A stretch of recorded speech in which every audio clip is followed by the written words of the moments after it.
सीतापुर जिले की हर एक छोटी बड़ी खबर के लिए देखते रहिए सीतापुर एक्सप्रेस और हमारे चैनल को सब्सक्राइब करना ना भूलें। देश की पहली ऐसी महिला हैं, आपने लखनऊ से दिल्ली तक पुरुष आयोग बनाया जाना चाहिए, इस मांग को लेकर विधिक जागरूकता अभियान में प्रतिभाग किया, जिसके लिए आपको बहुत सारे सम्मान मिले हैं। आप एक महिला हैं, आपके अंदर पुरुषों के प्रति ऐसी संवेदना कैसे जगी? मैं अधिवक्ता हूँ, तो मेरे यहाँ तरह तरह के क्लाइंट आया करते थे, जिसमें कुछ महिलाएं भी थीं। उनकी ससुराल में समस्या कुछ भी हो, लेकिन हर केस में वो दहेज प्रताड़ना का केस लिखवाती थी।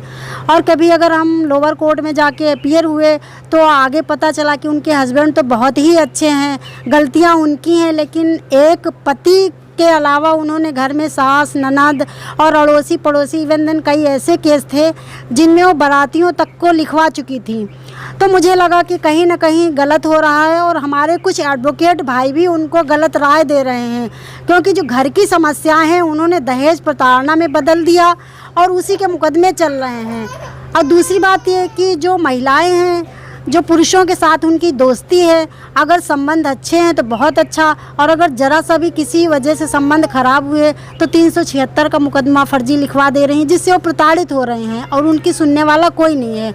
तो मुझे लगा कि पुरुष प्रताड़ित हो रहा है, तभी मैंने सोचा कि मैं महिलाओं को नहीं, इन पुरुषों के लिए भी कुछ नहीं है तो मैं इनकी मदद करूँगी, तभी से मैं करने लगी। दीदी, आप एक महिला हैं, आपने लखनऊ से दिल्ली तक पदयात्रा की, ये आप एक महिला होते हुए ऐसा कैसे संभव हो पाया आपके द्वारा? वो हम अपने छोटे भाई को धन्यवाद देते हैं, देवेश को, कि जिस समय मैंने कहा कि मैं लखनऊ से दिल्ली तक जाऊंगी, तरह तरह के लोगों ने कमेंट किए, जैसा कि आज के समाज में होता है कि ये लड़की है कैसे जाएगी।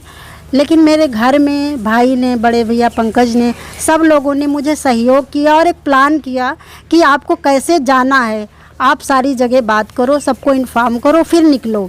मेरी उस समय बात राजनाथ सिंह जी से भी हुई सुरक्षा व्यवस्था को लेके, हालांकि उन्होंने मुझे प्रोवाइड नहीं कराया, लेकिन फिर भी हमने सारे थानों को और सारे डीएम को फैक्स किया कि मैं ऐसे कर रही हूँ, आप मेरी मदद करें।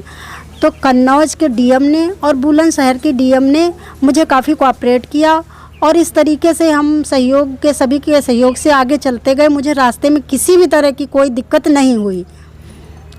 दीदी, आप एक सामाजिक कार्यकर्त्री हैं, आपने इतना बड़ा अभियान छेड़ा, इस दरमियान बहुत सी कठिनाइयां आई होंगी, उनका जो है समाधान आपने कैसे किया?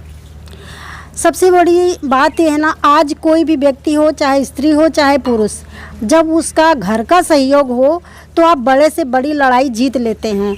और मैं सौभाग्यशाली हूँ, और मैं हमेशा ये कहती हूँ, मेरे माँ बाप, मेरे भाई, जिन्होंने मुझे इतना आगे बढ़ाया, छोटी सी जगह से लेके मैं लखनऊ तक गई, और जब पदयात्रा के लिए कहा तो किसी ने मुझे एक बार भी मना नहीं किया कि समाज इतना ख़राब है।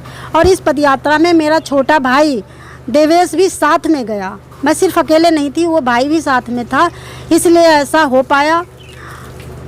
दीदी, इस आपके पूरे संघर्ष के दौरान शासन और प्रशासन के द्वारा आपको कौन सी सहायता या उनके माध्यम से कौन सी मदद मिली? मुझे शासन प्रशासन ने बहुत निराश किया, मुझे किसी भी तरह की कोई मदद नहीं मिली। जो भी मैंने किया, मैंने अपने खर्चे पे किया और आज भी कर रही हूँ। कोई भी व्यक्ति हो, मैं निःशुल्क सलाह देती हूँ, सिर्फ पुरुषों की ही बात नहीं है, अगर कोई भी व्यक्ति गरीब है तो उसके लिए मुकदमा भी फ्री में लड़ती हूँ और सलाह भी फ्री में ही देती हूँ।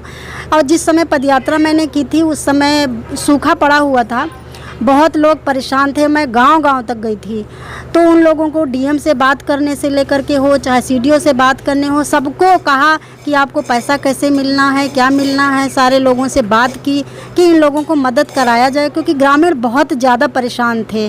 2015 में मैंने ये किया था, तो इसलिए लोग बहुत दुखी थे, और मैं जितना कर सकती थी किया, और शासन प्रशासन ने मुझे कुछ सहयोग नहीं किया, सिर्फ 2 डीएम के अलावा।